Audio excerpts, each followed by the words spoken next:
Hi, Aquarius. Thank you for joining me for your October Astro Tarot forecast. My name is Audrey Alison. I'm shuffling the Haunted House Tarot for October by Sasha Graham. I love the storyline to this because they keep the same main character through all of the cards. Aquarius, please watch your sun sign, rising sign, and moon sign for a full dose of the cosmos for the month. Mercury goes direct on October 2nd, and thankfully so. This did affect you strongly because you were an air sign, and the retrograde occurred in Libra, trining your planetary placements that you have in Aquarius. But now he goes direct at 24 degrees of Virgo on the 2nd of October, replenishing energy in both your 8th house of sex and intimacy and shared resources, as well as your 9th house, where you hold Libra, education, certification, study, foreign travel, and foreign new experiences. So if you are in school or studying, you're regaining more clarity in retaining the data that you're supposed to. When Mercury slows down, you can reread a page over and over again and not really absorb what it is you're reading. There's a lack of understanding material, or it's harder to learn, and you might have to repeat the same thing over and over again. So now that he's direct, there is more clarity in the areas of how you budget yourself, your financial sector that you have with your partnerships and business partnerships. Also, your property investments and investors might be more productive now that Mercury is direct. If you had been on hold in some kind of property planning or looking for an investor, the pace will pick up now that Mercury is direct in that area. Our full moon occurs on October 9th at 16 degrees of Aries in your 3rd house of communication and local travel. Now that Mercury is direct, it's an excellent time, a good weekend to get away in the vehicle, local travel. Also in your community and neighborhoods, there's an awareness here with a full moon. Something needs to be seen in the boundaries around you, the neighboring areas around you. There's another meaning to this, and it has to do with sibling relationships and the connection to your siblings, having to see something there or acknowledging something in your sibling relationships that needs some inner work.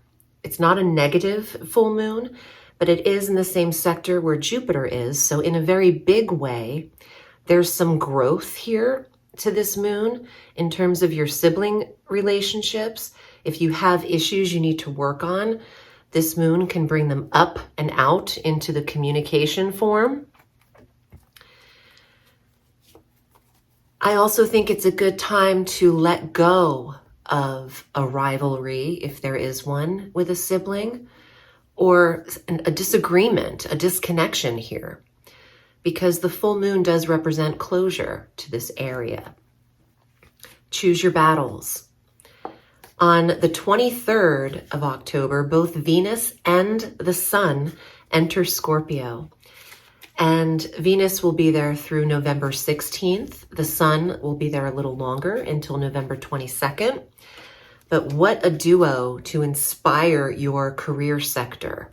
This is the 10th house of status, title, career, name changes, title changes, even the paternal area of your life, the father figure. What a loving and lovely conjunction of the Sun and Venus.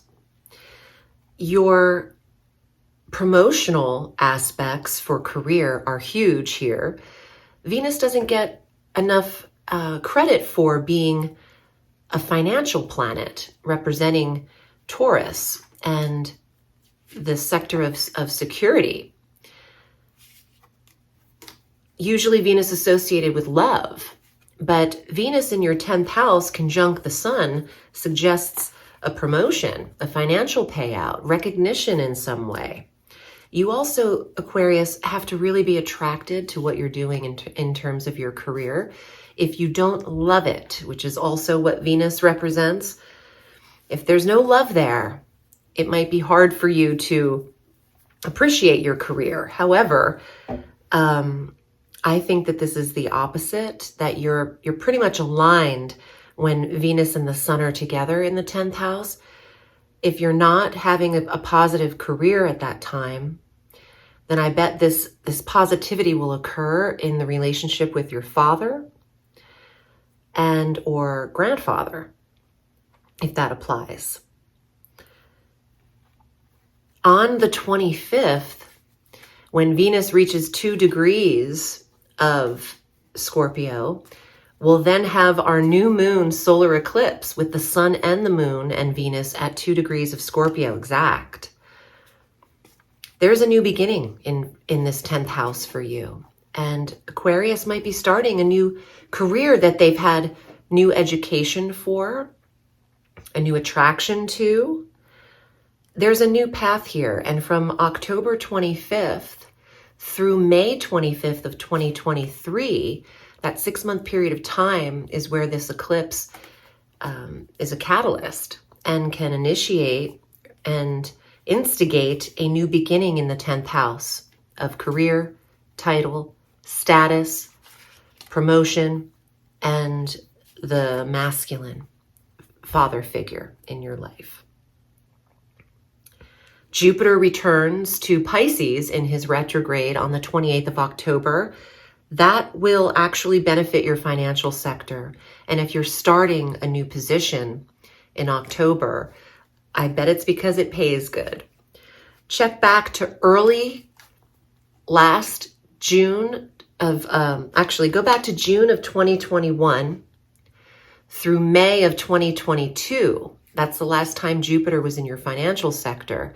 Something's picking up again there in this 2nd house of self-worth, finance, and confidence, with the planet of optimism and prosperity and positivity and expansion heading back into this money sector for a few months.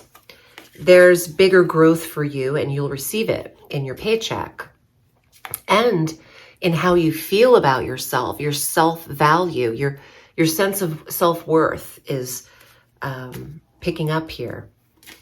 Pluto, Saturn, Mercury, all direct in October now, and the asteroids Chiron, Vesta, and Juno are all direct. So we're heading into more of a balance in October.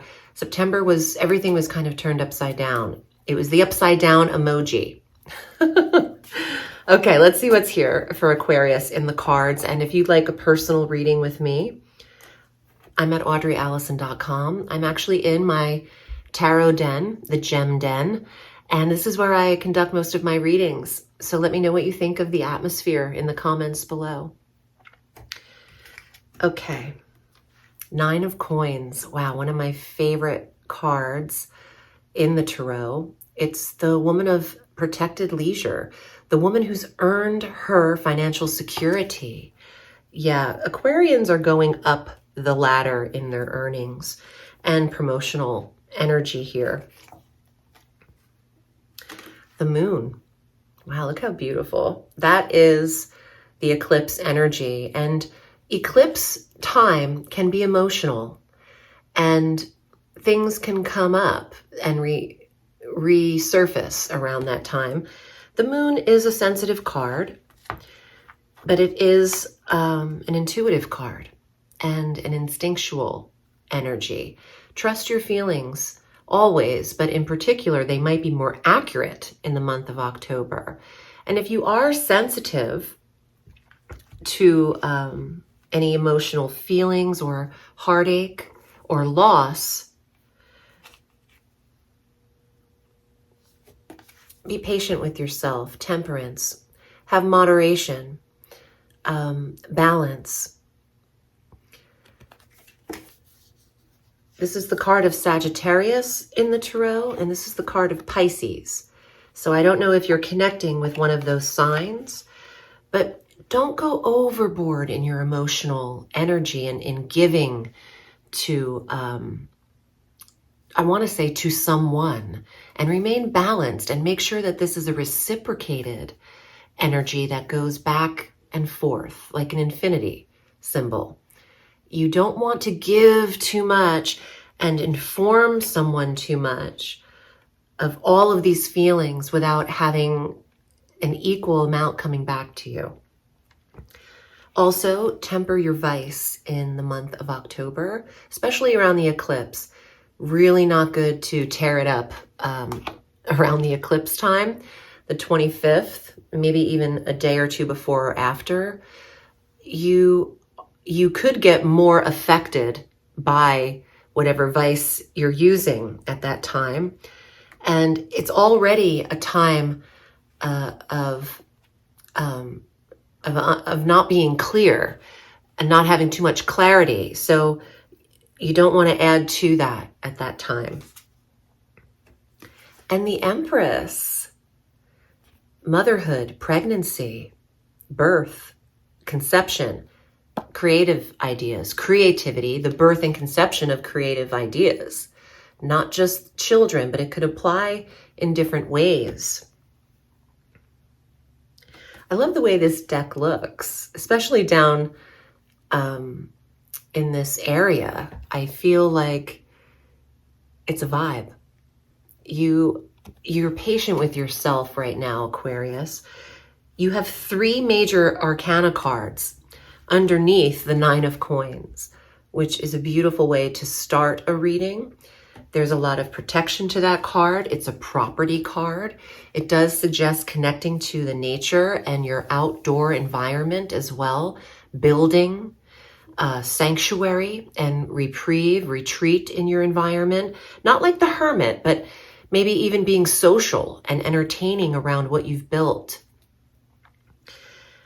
If you are creative and you're working on projects, balance how much you're committing to them and make sure that you're invested equally if you're in a business partnership.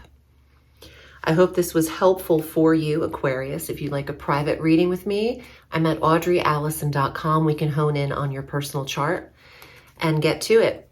Remember, the sky is limitless, so reach for the stars.